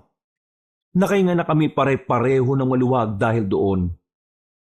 Totoo ba yung aswang na yun, mangyapo? Kung di ka pa rin naniniwala, nasa iyo na yon. Nung nakaraan pa namin napapansin na meron nga talagang gumagalang aswang dito sa atin. Yung aso, tuwing madalas na hindi mapakali paggabi, at sa tuwing ganun siya, biglang may nangyayaring kakaiba. Ano pong ibig niyong sabihin kakaiba? Palagay ko yung pumatay kay Isko doon sa malaking batong lihim na daan hindi tao, kundi yung aswang na narito sa bakuran nyo kanina. Totoo po ba yung sinasabi niyo, mangyapo? Nakita mo ba yung sinapit na kaibigan mo? Opo. Sa tingin mo, tao lang na wala sa katinuan ang gagawa ng ganon sa kanya? Hindi ko rin po alam eh. Walang normal na tao ang gagawa ng ganon. At kundi normal, isa lang ang ibig sabihin nun. Ano po? Aswang! Aswang ang gumawa nun! Napakapit sa braso ko si Rafa na halatang natakot sa mga narinig. Ako rin naman ay natakot pero hindi ko ipinalata dahil ayaw ko mapanghinaan ng kapatid ko. Lalo na dalawa lang kami na nag-aasikaso rito sa bahay. Wala namang magagawa mga magulang naming nakaratay sa banig ng karamdaman. Para hindi na kayo dalawin ng aswang na yon, palagi kayo magsusunog sa hapon ng mababahong bagay katulad ng goma. Tapos, ugaliin niyong maglagay ng asin sa mga bintana at pinto. Lalong higit sa lahat, magdasal kayo palagi at manalig. Huwag niyong ipakita ang takot dahil naamoy yan ng mga aswang. Sige po, salamat po. Basta, kung kailangan nyo ng tulong tawagin nyo lang kami ha. O sige na, matulog na kayo. Huwag kayong mag-alala dahil hindi na babalik yung aswang na yon. Sigurado ko ron. Katulad ng sinabi ng matandang Ginoong Tanod, pag-alis nila ay nakandado kagad ako ng pinto at naglagay ng mga asin-asin. Sinilip ko rin muna ang mga magulang ko sa kanilang kwarto bago matulog. Kinabukasan ay kagad nang lumaganap sa baryo ang balita. Sa karinderya ng papaitan ay nadidinig ko na sa karamihan ng customer ay yun ang usapan. May mga lumapit mga sa akin at nagtatanong tungkol doon. Tinatanguan ko lang dahil hindi ko rin naman talaga siguradong totoo. Nang matapos na ang trabaho namin sa tanghali, lumapit sa akin si Kovia. Sa sobrang busy kasi namin kanina, ngayon lang kami nakapag-usap. Pre, totoo ba yung nabalitaan ko? May dumalaw na aswang sa inyo? Mabuting araw dumating sila mangyapo, pati yung ibang tanod. Oo, pre. Ano ba yung nakita mo kagabi? Malaking ibon. Ang totoo niyan, pre, yung huling inuman natin nila Isko, nakita ko na yon. Para niya nga akong sinusundan eh. Talaga? Oo, hindi ko nga alam kung bakit. Baka pati yung aswang pre, napupugian sa'yo. Langya na yan oh. Iba talaga ang kaibigan ko. Kahit aswang napapahumaling sa kanya. Loko-loko. Ang sabi nga ni Mang Yapo, posible raw na yun ang pumatay kay Isko. Talaga? Pero sa bagay, kung titingnan yung nangyari sa kaibigan natin, matindi talaga Yun nga rin yung sinabi ni Lolo Tokne. Kagabi, nagpunta sa bahay para lang magbigay ng pangontra sa aswang. Usapang aswang kayo dyan? Juliana, ikaw pala. Kaninang umaga ko pa naririnig sa mga customer natin dito yung tungkol dyan Hindi lang kita matanong kasi pare-pareho tayong busy kanina. Oo nga eh. Totoo ba na nakakita ka ng aswang? Anong itsura? Babae siya. Pero hindi ko mamukhaan kasi yung kislap ng mga mata niya kakaiba eh. Baka naman kahawig ko yan Aaminin ko nung sinabi yon ni Juliana ay bigla ko ngang naisip na siya talaga yon. Hindi ko nilang binanggit at pakunwari na lang akong ngumiti. Pero umandar na naman ang kalungkutan ng isip ko. Masyado ka namang seryoso dyan, Parpar. Siya nga pala, meron pa akong natitirang papaitan doon sa kusina. Kaya magdala kayo. Lalo na ikaw, Parpar. May sakit pa naman pareho yung mga parents mo. Ha? Paano mo nalaman na may sakit ang mga magulang ko? Wala naman ako masyadong pinagsasabi ng tungkol dyan Ito naman, matagal na rin naman ako rito sa baryo. Siyempre, may alam na ako kahit papano sa mga taga rito. Saka, dapat lang naalamin ko kahit papano yung mga kasama ko rito sa karinderya. Para kahit papano, makatulong ako sa inyo. Basta, lagi mong dala ng papaitan ng mga parents mo makakatulong yun sa kanila. Sa bagay, salamat Nang matapos na ang usapan namin, pinauwi na rin muna kami ni Juliana dahil wala namang halos customer na. Bumalik na lang kami ng hapon at nagpatuloy na sa pagtatrabaho hanggang gabi. Sa mga sumunod na araw, palagi na nga ako nagdadala ng papaitan sa bahay para kina nanay at tatay. Kami lang ni Rafa ang hindi kumakain noon dahil sa karinderya pa lang ay busog na ako. Ang bunso ko namang kapatid, hindi talaga mahilig dito. Katulad din ng bili ni Mang Yapo, tuwing hapon ay nagsusunog na nga kami ng goma para raw pantaboy sa aswang. At 1 linggo ang lumipas nang mailibing na si Isko. Doon lang ulit namin naramdaman ni Kovia ang lungkot. Nakakamiss kasi talaga ang matalik naming kaibigan at kababata. Pero kailangan namin tanggapin na iniwan na talaga niya kami. Kinabukasan, 4:00 na madaling araw, nagulat ako dahil napasigaw si Rafa at pagpunta niya sa kwarto ni nanay at tatay. Dali-dali ako nagtungo roon at kahit ako man ay naggulat ng gusto. Nakita ko kasi si tatay paeng na nakatayo. Nakakalakad ka na, tay? Paano? Napupuring kagad si tatay na inalalayan naming magkapatid. Maya-maya lang din ay si nanay naman ang gumising at ganun lang din ang gulat ko nang sinubukan niya ring tumayo. Napaiyak ang kapatid ko sa tuwa. Ako naman din ay hindi mapigilan ng saya. Pero sa kabilang banda, nagtataka ako kung paano nangyari ito. Natatandaan ko kasi na sinabi ng doktor na halos wala na raw talagang pag-asa na sila ay makalakad, maliban kung dadaanin sa operasyon. Ang una nilang sinabi sa amin ni Rafa ay nagugutom sila, kaya pinaghain kagad namin. Pagkatapos noon ay nagpaalam ako kay Juliana sa karinderya na hindi muna ako makakapasok. Dinala kasi namin sa pagamutan sa bayan ng mga magulang namin. Nagulat na rin ang doktor na sumusuri sa kanila at itinuring naming himala ang mga nangyaring yon. Sa mga nakalipas pang araw, magana akong pumapasok sa karinderya ni Juliana dahil sa tila himalang nangyari sa parents ko. Yun nga lang, kapansin-pansin na naging gutumin sila at madalas nilang sinasabi na gustong-gusto nila ang papaitan. Kaya tuwing uuwi ng bahay ay nagdadala ako nito sa amin. Nahihiya na nga ako kay Juliana. Sa totoo lang, pero kakapalan ko na rin ang loob ko. Biyernes, pasado 4:30 ng madaling araw. Pagdating ko sa karinderya, ay naabutan ko si Kovia at Juliana na parang may kakaiba. Hindi maganda ang kutob ko kaya pasimple kong kinausap ang aking kaibigan. Pre, huwag mong masamayin tong sasabihin ko ha. Ano yung nakita ko kanina? Bakit parang sweet-sweetan kayo ni Juliana? Ha? Sinong sweet? Kami? Hindi naman Pare, alam ko yung nakita ko kanina. Naglalandian kayo at kamuntikan mo na pa nga siyang halikan kung hindi pa ako dumating. Ano naman sa'yo kung mag-aarutan kami, pre? May problema ba ron? Gusto rin naman niya Binibigay ko lang yung hilig niya. At saka, teka, bakit mo ba ako sinisita? Nagsisilos ka kasi. Hindi ikaw yung kaharutan niya kundi ako. Babagal-bagal ka kasi, pre. Uy, Kovia, naririnig mo ba yung sarili mo, pre? Wala akong pakialam kung magharutan kayo na magharutan ni Juliana. Pero may asawa kang tao, huy. Huwag kang tanga. Ano? Anong ano?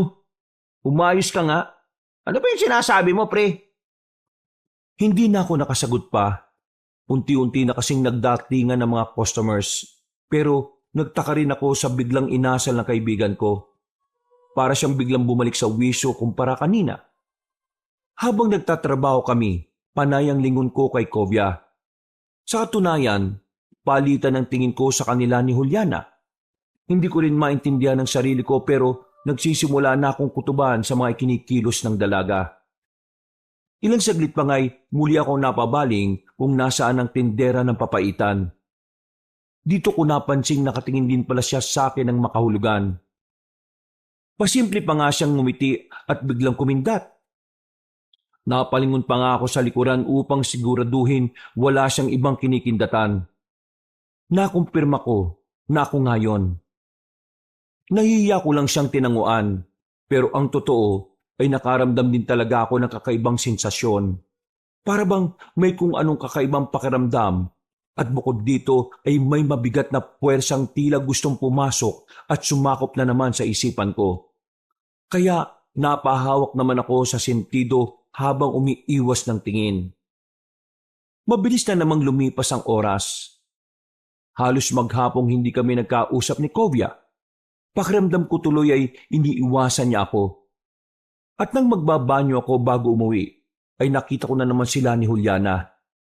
Nagulat talaga ako dahil nakita ko silang naghahalikan kabanong.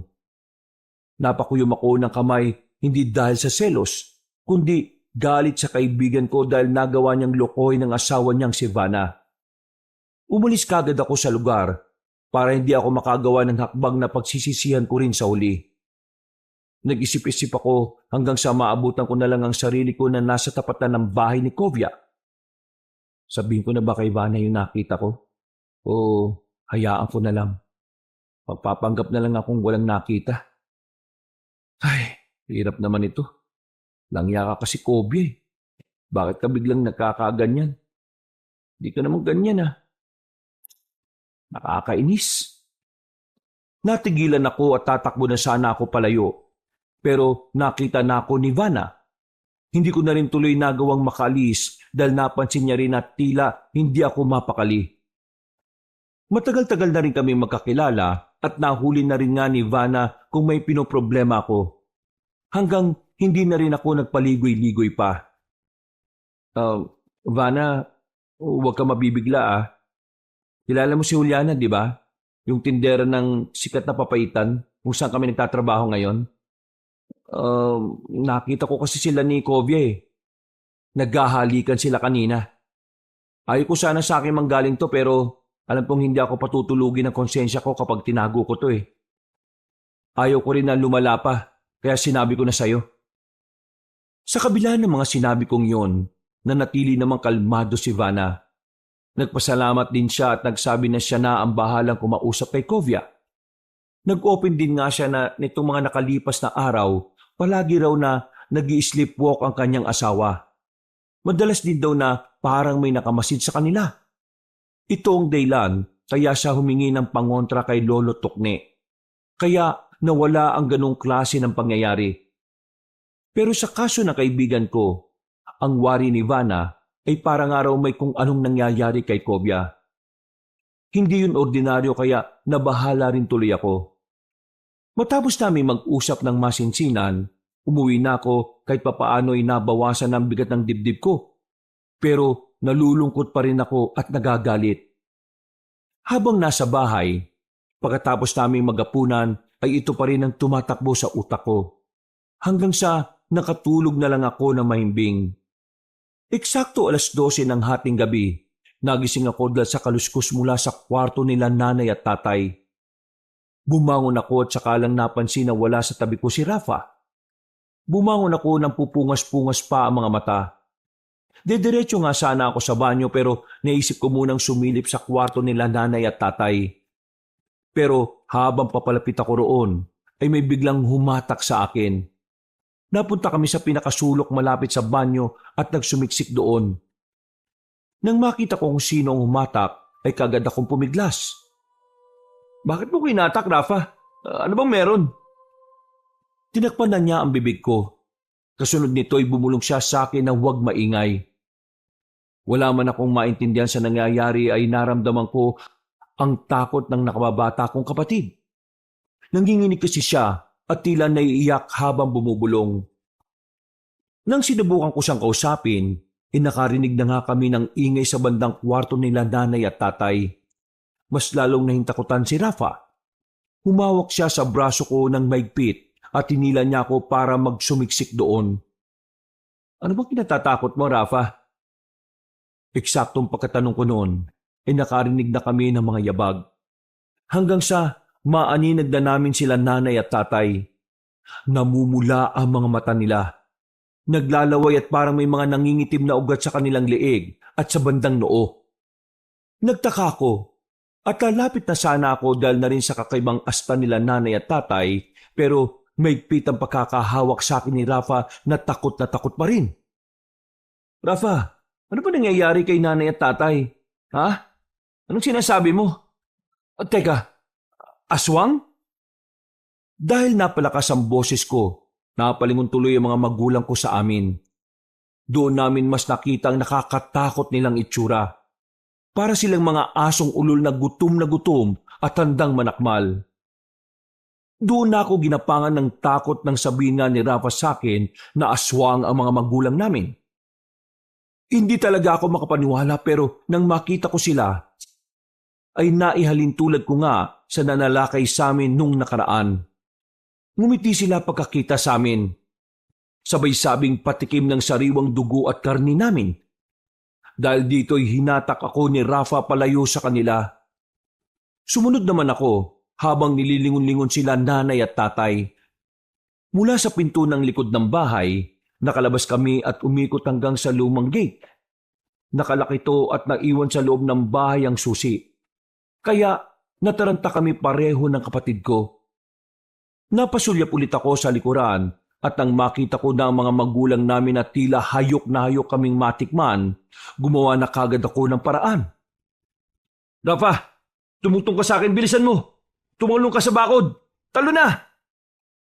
Pinagdikit ko ang mga kamay ko at saka iniharap nga kay Rafa.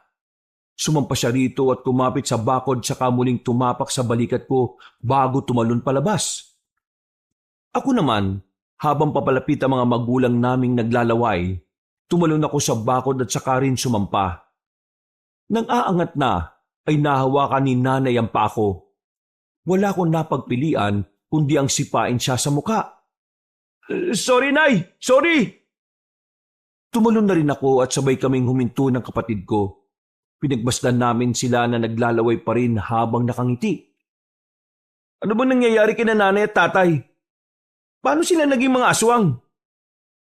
Hindi na nakasagot si Rafa sa mga tanong.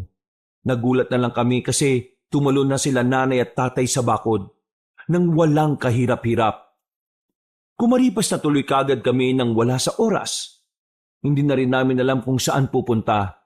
Kaya nagsisisigaw na lang kami pareho hanggang sa maabutan na nga kami. Nadapa pa ang kapatid kong nahuhuli. At nang dadambi na siya ng mga magulang naming wala sa sarili, ay dumating ulit si Mang Yapo, kasama ang iba pang mga kalalakihan. Hinagisan lang nila ng asin si nanay at tatay. Hindi naman sila nasaktan pero iwas na iwas sila sa asin. Bilisan nyo rito! Parpa! Rafa! Tumakbo kayo rito malapit! Hindi yan sila basta-basta makakalapit dahil may orasyon at bendisyon ng asin na yan! Opo, sige po! Inakay ko kagad ang nakababata kong kapatid na kitang-kita ang takot. Umiyak na nga siya dahil sa mga nangyayari. Ako naman ay pinipilit lang kalmahan ng lahat. Pero nanginginig pa rin ang katawan ko sa tindi ng takot. Maya-maya pa ay nahuli na nga ang mga magulang namin. Nilambat sila at tinali. Siniguro nga ni Mang Yapo at ng iba pa na hindi talaga sila makakatakas. Mahalaga pa ba kung ano sila ngayon? Isipin mo, ang mas importante ay yung nakakalakad na sila at magiging mas masaya na sila ngayon. Ibalik mo sila sa dati. Tinulungan ko na nga ang pamilya mo, nagagalit ka pa? Walang hiya ka. Ano ba nangyayari rito? Sino yang... Teka, halimaw? Pagkatapos na may mangyari sa atin ng ilang ulit kanina, tatawagin mo lang akong halimaw? Anong sinasabi ng halimaw na yan? Siya si Juliana, pre. Aswang siya. At pinagtangkaan niya kami. Hindi ko alam kung anong ginawa niya sa'yo. Pero sigurado na ako ngayon na ang gagawin niya sana sa'yo kanina yung ginawa niya kay Isko. Ha? Nananaginip lang ba ako? Magaling ka rin palang magtagni-tagni ng mga pangyayari. Tama ka. Ginamitan ko ng hipnotismo si Isko bago ko siya pinatay. At gagawin ko na nga rin sana yun kay Kovia. Pero naunahan niyo ako. Ayos lang naman. Dahil dyan, mas lalo lang kitang natitipuan, Parpar. Bukod pala sa hindi tumatalab sa iyo ang panghihipnotismo ko, mahusay ka rin talaga sa pagtatahi ng mga pangyayari. Bagay kayo maging pulis, pero mas bagay kang maging asawa ko. Tumigil ka! Hindi na namin papayagan na mangyari ang gusto mo. Tama na to, Juliana. Ako? Patitigilin nyo? Tingnan natin kung kaya nyo. Kung di ka rin naman mapupunta sa akin, Parpar, gagawin na lang din kitang isa sa mga sangkap ko sa papaitan. Sa tingin mo, papayagan ka namin mangyari yon. Tama ng satsat mong aswang ka. Etong sa'yo, saluhin mo to. Dali-dali ngang nagsaboy si Mang Yapo ng asin na may bendisyon at orasyon. Bagyang natama ng aswang pero nakatras ito at umangil na parang mabangis na hayop. Maya-maya pa ay ikinampay niya ang mga pakpak na ubod ng lakas. Sa tindi nga ng lakas ay nagtalsikan kaming lahat. Nabuwal din ang bintana at kaliwang bahagi ng kahoy na dingding. Tumalsik kami sa bandang kambingan. At dahil wala kahit na anong saplot si Kovia, kaya pagtayo ay hinubad ko kagad ang sando ko at ibinigay sa kanya bilang panapis sa pang-ibaba. Paglingon namin kay Juliana, bumalik na siya sa anyo na isang magandang dalaga. Pero nagbabago-bago na mga mata niya. Dito ko tuloy na alala ang nabasa ko sa libro ni Lolo Tokne. Isa kang guwapang! Aba, bihira ang nakakaalam sa mga sinaunang aswang, lalo na sa mga kaedad mo. Tama, isa nga akong guwapang. Pero sa nabasa ko sa lumang notebook, walang kakayahan ng guwapang na mag-anyong ibon. Hindi ako ordinaryong guwapang lang. Isa akong maharlika. At dahil sa nalaman mo yon, mas lalo lang talagang lumalalim ang pagtingin ko sa'yo. Ikaw ang napili kong mapangasawa. Hindi ako papayag!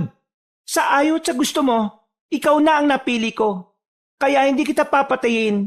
At bago umalis sa baryong ito, ay isasama kita. Ah! Nagulat kaming lahat nang may tumamang palaso sa kaliwang braso ni Juliana. Dahil dito ay dali-dali siyang nagpalit anyo bilang isang malaking ibon. Lumipad siya pero natigilan din dahil ang palaso pala na tumama sa kanya ay may matibay na pisi. Pinagtulungan itong hatakin ni Mang Yapo, kasama ang iba pang kalalakihan. Nakipagtagisan sila ng lakas sa aswang, pero matatag ang guwapang. Nagkampay lang to ng malakas kaya tila natangay ang lahat ng mga humihila sa kanya. Parpar, Kovia, anong tinutunga-tunga nga nyo dyan? Tumulo kayo, bilis! Sige po, paring Kovia, tara na! Bilisan nyo na at baka makakawala pang aswang! Opo! Tumulong nga kami sa paghila sa pisi at maya-maya lang ay may isa pang kalalakihang tumira ng palaso. Tumama naman ito sa kabilang braso ni Juliana. Napahiyaw ang aswang at lalong nagkakawag-kawag para makakawala sa amin. Lumipat ako sa kabila para maging balanse ang paggigit namin. Pagkatapos ay nakita kong bumitaw na si Mang Yapo. Meron siyang hinigit sa kanyang bag na isang uri ng langis. Mga kasama, hawakan nyo lang ang walang yak aswang na yan habang inihahanda ko tong panununaw na pangsaboy sa aswang. Mang Yapo, bilisan niyo na po! Malakas si Juliana at baka makalis na siya. Kaunting tiis na lang at matatapos na ito, Parpar. Matagal ba yan? Hindi na po namin kaya rito. Dumudugo na kami ng iba kong kasama. Kaunting-kaunti na lang ito. Eto na! Sa palagay niyo ba, papayagan kong basta-basta ako mapuksa? Alalahanin niyo na isa akong maharlikang guwapang. At kung di kayo nagtataka, hindi lang naman ang nanay at tatay mo parang pinakain ko ng papaitan. Karamihan sa mga taga-baryo nakatikim nito. Kahit kayo ni Kovia. Anong ibig mo sabihin? Lahat kayo ay kaya kong mapasailalim sa kapangyarihan ko. Pagkasabi niya noon, ay bigla siyang umungol na malakas. Sa tindi ng pinakawalan niyang tinig ay napahinto kaming lahat. Ramdam na ramdam ko matinding panghihina at pangingilabot ng aking katawan. Maya-maya pa ay parang may kung anong nagsumiksik sa isipan ko. Parang may malit na tinig na gustong pumasok pero hindi naman ito nagawa. Yun nga lang ay sumakit ang ulo ko ng sobra. Kaya nakabitaw ako sa pisi at napahawak ako sa ulo. Napatingin ako kay Juliana na nakasteady na lang din habang patuloy ng pag-ungol na parang isang demonyong nagtatawag ng kamatayan. Paglingon ko sa likod, ang mga kasama ko ay nakabitaw na rin sa pisi. At pare-pareho silang nakahawak sa kanilang mga ulo. Para bang pare-pareho ring may nilalabanan. Anong nangyari?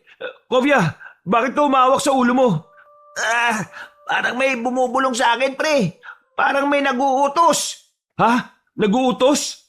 Oo, may naguutos sa akin, pre. Naririnig ko ang boses ni Juliana. Juliana, anong ginagawa mo sa kanila? Anong sinasabi ni Kovya? Bakit hindi mo siya tanungin? Ha? Pare, tumakbo ka na. Anong ibig mo sabihin? Tumakbo na kayo ni Mang Yapo. Inuutosan niya kaming patayin ng lahat ng mga taga-baryo. Tawa na. Umalis ka sa isip ko. Takbo na, pare. Baka hindi ko na makontrol ang sarili ko. Pilit siya pumapasok sa utak ko. Sorry pare. Sinapak ko sa sikmura at mukha si Kovya at nang mawalan siya ng malay ay kagad ko siyang binitbit. Lumingon ako kay Mang Yapo na nakatingin sa iba naming kasama. Katulad kasi ng nangyari sa kaibigan ko, para na ring nababaliw ang iba pa. Dahil dito ay dali-dali akong lumapit sa matandang lalaking tanod. Nagsaboy naman siya ng natitirang asin na may bendisyon sa paligid. Kaya ang mga kalalakihang tila na bahira na kapangyarihan ni Juliana ay hindi na rin makalapit. Tumakbo na kami palayo dahil alam naming gagawa ng paraan ng mga yon para mahuli pa rin kami. Sige, tumakbo kayo, tingnan natin kung hanggang saan kayo makakatakas. Napunta na nga kami ni Mang Yapo sa malaking bato sa liblib na daan. Doon din kami pansamantalang nagpahinga dahil sa pagod. Kumuha ulit ang Ginoo ng supot pa ng asin na may bendisyon at orasyon, saka binigay sa akin ang iba. Saan na po tayo pupunta? Sigurado ako na katulad ng nangyari sa ibang mga kasama natin. Ang iba rito sa mga taga-baryo parang nasa ilalim ng kapangyarihan ni Juliana. Matindi ang kapangyarihan ng aswang na guwapang na yon. Ginamit niya ang pagiging tindera ng papaitan para iyanggaw ang mga taga-baryo. Niyanggaw? Ibig sabihin po, ginawa niya ring kapareho niyang aswang? Kung ganun po hindi nagagaling ang mga tao rito. Hindi rin ako sigurado. Saka na natin isipin yan. Kailangan mo nang iwan ang kaibigan mo rito dahil kapag nagising siya, siguradong kahit makapagtago tayo ituturo niya tayo kay Juliana. Posible po ba yon? Base sa obserbasyon ko sa kapangyarihan niya, nakikipagkonekta siya sa isip ng mga naiyanggaw niya. Kaya posible yon. Pero hindi ko po siya iiwan dito. Pasensya na po dahil ayaw ko nang maulit yung nangyari kay Isko. Dito po mismo nangyari yung sa lugar na to Kung di na kita mapipigil, sige, umalis na tayo dito at humanap ng ligtas na lugar. Bumalik po muna tayo sa barangay hall. Nagkasundo nga kaming pumunta roon para na rin mabalikan ko si Rafa. Pero ganun na lang ang gulat namin dahil nakakawala na ang mga magulang ko. May ilang patay na rin doon kaya nasiguro naming delikado na. Nakahinga naman ako ng maluwag kahit papaano dahil narinig ko mismo sa bibig ng mga magulang ko na nakakawala si Rafa at tumakbo palayo. Kailangan po natin makita ang kapatid ko. Hindi natin alam kung nasaan siya. Magtago na muna tayo, pakiusap. Dahil kung hindi natin gagawin yon, pareho tayo mamamatay. Napatango na lang ako, Kabanong. Pagkatapos ay tumakbo na kami palayo bago pa kami makita ng mga nayanggaw. Mabuti na nga lang, kahit papaano ay may kaalaman si Mang Yapo. Nagpahid kami ng katas ng kung anong halaman. Ang sabi niya ay makakatulong yon para hindi maamoy ang dugo at karne namin. Nagpatuloy kami sa pagtatago hanggang sa marating namin ang bahay ni Kovya. Kumatok kagad kami at pinagbuksan naman kagad ni Vanna. Pinaliwanag ko kagad ang nangyayari pati sa buong baryo kaya naalarma siya. Isinalaysay ko rin kung paano nga hinipnotismo ng walang niyang guwapang ang kaibigan ko. Ganon din pala kasi ang ginawa niya kay Isko bago ito patayin. Naintindihan nga ni Van ang lahat kaya napaiyak siya. At habang nagkukwentuhan kami, naghahanda naman si Mang Yapo at nagmamatsyag sa labas kung may mga paparating na nayanggaw ni Juliana. Maya-maya pa ay nagising na nga si Kobya. Nakita kong may mga nangingitim na rin siyang ugat sa liig at magkabilang sentido. Inihanda nga kagad ni Mang Yapo ang panaboy pero nagulat kami sa ginawa ni Vana. Isinot niya lang ang porselas na kalmendigara sa kanang kamay ni Kobya at tila nahimasmasan na ito. Salamat sa ginawa mo, mahal. Pasensya kung nagkasala ako sa'yo. Hindi ko namamalayan yun. Nagyakapan sila bilang pagpapatawad sa isa't isa. Hanggang sa mantala lang yon matapos naming makarinig ng sigaw sa labas na humihingi ng saklolo. Boses ni Rafa yun! Kailangan ko pong lumabas doon, Mang Yapo. Sige pre, sasamahan kita. Sige! Mag-iingat kayo at bilisan nyo. Wala po pwedeng makakita na nandito tayo. Kung hindi, katapusan na talaga natin. Pagtango namin ni Kobya, lumabas na kagad kami ng bahay. Nakita ko nga sa hindi kalayuan si Rafa na tumatakbo. Tinakbo ko siya hanggang makalapit. Nang makita niya ako'y huminto siya. Humihingal siyang yumakap sa akin habang umiiyak, kaya inalo-alo ko siya. Pinipigilan ko lang ding umiyak dahil ayaw kong mapanghinaan lalo siya ng loob. Nandito na ako, Rafa. Ayos lang lahat. Huwag ka na matakot. Tahan na dahil ligtas ka na. Pre, bumalik na tayo sa bahay bago pa tayo makita ng humahabol sa kanya. Oo, pre. Salamat sa pag-aalala. Nagmadali na kaming bumalik at pagdating sa loob ng bahay ay ikinandado kagad ni Mang Yapo ang pinto. Napansin kong may mga asin na sa bawat bintana at pinto, kaya medyo nakampante ako. Ano na pong gagawin natin, Mang Yapo? Mag-stay na lang po ba tayo rito hanggang mag-umaga? Ayaw ko mang sabihin pero gano'n na nga. Kahit delikado sa umaga, yun lang ang alam kong paraan para makalis tayo ng ligtas sa lugar na ito. Kaya kahit anong mangyari hindi nila dapat tayo matuntun dito. Yun na nga po. Salamat na lang din doon sa langis kanina na pinahid mo sa bawat isa para hindi tayo maamoy ng mga walang hiyang aswang. Kaya nga, pero hanggang 5 oras lang ang bisa ng langis. 7:00 ng umaga, hahalimuyak na ang dugot karne natin sa mga nayanggaw. Kaya pagsikat ng araw umalis na tayo tumanap ng ligtas na lugar. May paraan pa po ba? Para mailigtas din yung mga taong niyanggaw ng hayop na Juliana na yon? Hindi ako sigurado dahil hindi naman talaga ako albularyo. Pero ang alam ko, may mga klase ng pagkayanggaw. Kung sa paraan lang naman ng salamangka sa pagkain, may posibilidad na mabali ang sumpa sa isang tao. At yung isa, hindi rin ako sigurado rito. Pero sa pagkakaintindi ko noon kapag napatay mismo ang nangyanggaw, mababali ang sumpa sa nabiktima. Kailangan pala nating patayin ang hayop na yun. Pero paano? Sa dami ng nayanggaw ni Juliana rito, siguradong bago pa tayo makalapit sa kanya patay na rin tayo. Maliban na lang kung siya mismong lalapit sa atin. Natigilan na kami sa pag-uusap dahil biglang humalakhak ng malakas si Rafa. Nung una'y nagtataka pa kami pero nang mapansin ko ang maliliit na itim-itim na ugat sa sintido at leeg niya, doon ko naunawaan ang lahat. Hindi rin talaga namin napansin na pati pala ang bunso kong kapatid ay nayanggaw na. Lumapit kagad sa kanya si Kobya para takpan ng kanyang bibig. Niyapos din siya ng maigpit para hindi makapalag, pero huli na pala kami. Nakarinig na kami ng makakasunod na alulong at ungol ng mga nayanggaw sa labas ng bahay. Pagsilip ko sa butas ng bintana, dito ko nga nakita mga taga-baryo sa pangunguna ni Juliana. Nasaan na siyang ibon pero ang mukha niya ay nanatiling tao. Pagkatapos niyang humalakhak at umungol ng pagkalakas-lakas, ay saka siya nagwika sa amin. Gusto mo bang malaman, Parpar, kung kaninong ideya mga ito? Alam mo ba na sinabi ng nanay at tatay mo na iyang gawin ko si Rafa at siya ang gawin kong pain para mahanap kayo kagad? Matindi rin talaga pagmamahal mo sa kapatid mo no? Kaya mas lalo lang akong nahuhulog sa'yo. Kaya gagawin talaga kitang asawa. Total, hindi rin naman hadlang ang mga magulang mo Naloko na. Ano nang gagawin natin ngayon, Mang Yapo? Bana, magtago muna kayo sa kwarto ng anak mo. Doon ang pinakaligtas na parte nitong bahay ninyo. Dahil doon ko nilagay ang lahat ng pangontra na natitira. Kayo naman, Rap at Kobya. Sumunod rin kayo kay Ivana.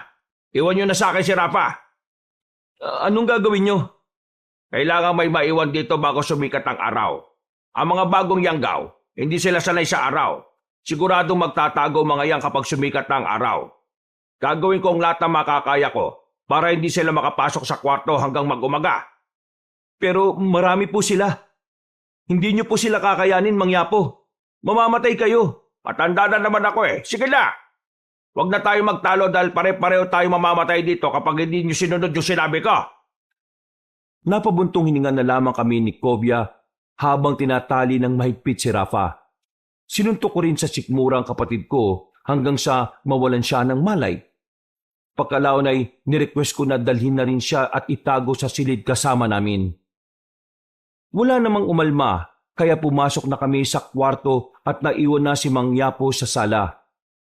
Nagpatuloy na naman sa pagsasalita si Juliana hanggang sa marinig na namin ang nakakakilabot na hiyawan ng mga nayanggaw sa labas. Makinig kayo mga alagad ko.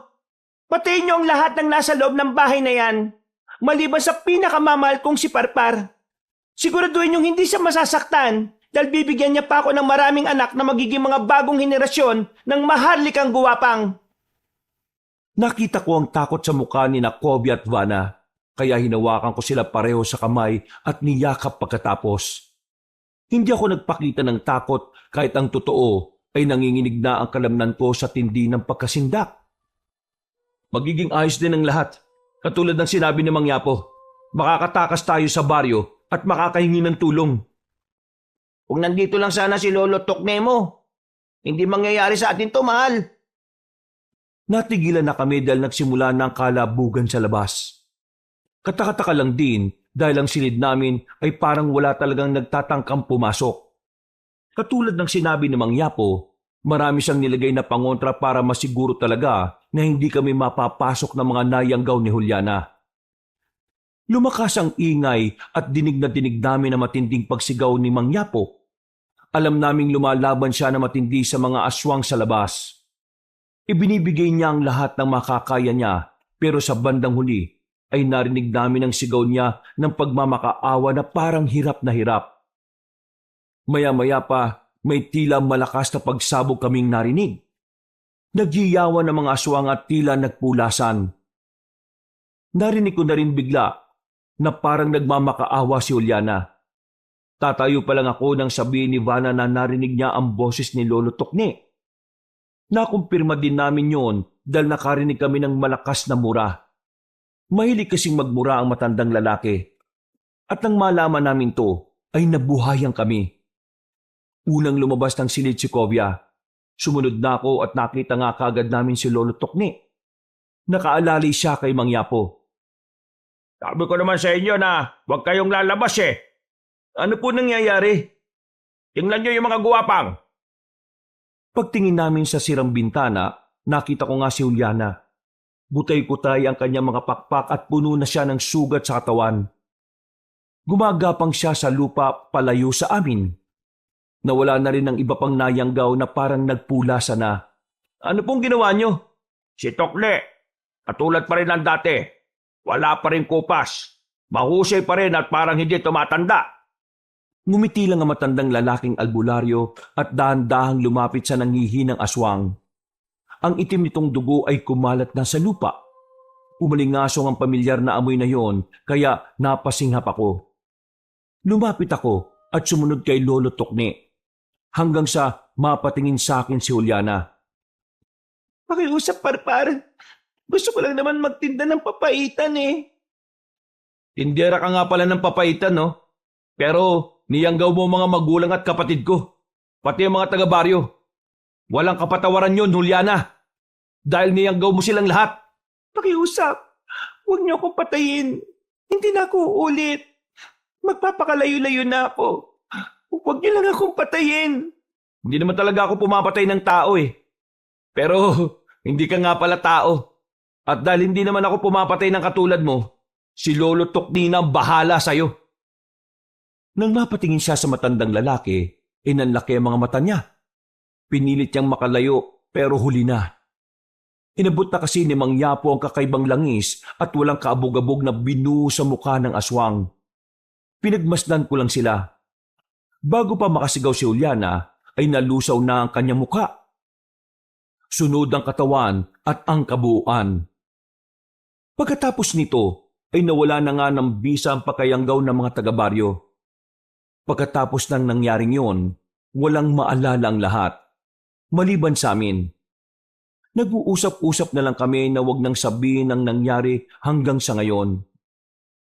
Hindi na rin naman nagtanong ang mga taga-baryo, lalo na kay Juliana, na parabang hindi na rin naman nila naaalala. Makalipas pa ang mga araw, gabi, linggo at buwan, naka-move on na ang lahat at nagpatuloy sa kani-kanilang buhay. Ako naman po ay nagpasya na munang magtrabaho sa bayan upang mas mabigyan ng maayos na buhay ang pamilya ko. Makalipas ang 1 taon, may mga misyonaryo na tumulong kay nanay at tatay na magpagamot, kaya nakabalik po sila sa paglalakad. Kami naman ni Rafa ay naglingkod sa simbahan bilang pasasalamat sa Panginoon. Kabanong, ito po ang aking kwento at maraming salamat sa mga kaabangers sa pakikinig at sa lahat ng ating mga kayanggaw. Mag-iingat po tayo at God bless sa lahat. Mga kabangers, mga kayanggaw, si Kabanong po. Maraming salamat po sa patuloy niyo po na pagsuporta sa ating mga kwento. Salamat po sa pagsubaybay sa video natin ngayong araw na to. At kung nagustuhan niyo po yung kwento natin, sana po huwag niyo kalimutang pindutin ang subscribe button kung hindi pa kayo nakakapag-subscribe. At pindutin niyo na rin po yung notification bell para lagi po kayo nanonotify pag may mga bago tayong mga video. Mag-iwan na rin kayo ng comment at saka pindutin na rin ang like button. Kung medyo nabitin po kayo sa kwento natin ngayong araw, inaanyayahan ko po kayo na bisitahin nyo yung iba pa natin mga channel. Yung Pamela Clamil. Magaganda rin po yung mga kwento natin doon. Nagnanarita ko doon bilang si Lolo Pael at minsan bilang si Kabanong. Magaganda rin po yung mga kwento natin doon. Kaya sana po ay huwag nyo rin pong kalimutang mag-subscribe at syempre mag-comment at mag-like. At ngayon, kung medyo gusto nyo pa ng mas magandang kwento, iniimbitahan ko kayong mag-subscribe rin at maging isa kayo sa unang 100,000 subscriber ng bagong-bago nating channel. Na ang pangalan ng channel ay Kabanong version 2.0 kung saan meron na itong moving images kaya may mapapanood na kayo. At syempre, meron rin po itong narration na meron na rin pong music and effects. Kaya pwedeng nanonood kayo habang pinakikinggan yon o pwedeng nakikinig lang kayo. O pwedeng pareho niya rin pong gawin. O di ba mas maganda? Kaya sana po bisitahin niyo po yun At para hindi po kayo mahirapang maghanap ng mga channel na yon, ilalagay po natin sa description o sa pin comment yung link ng mga channel. Hanggang sa susunod na mga kwento, wakas!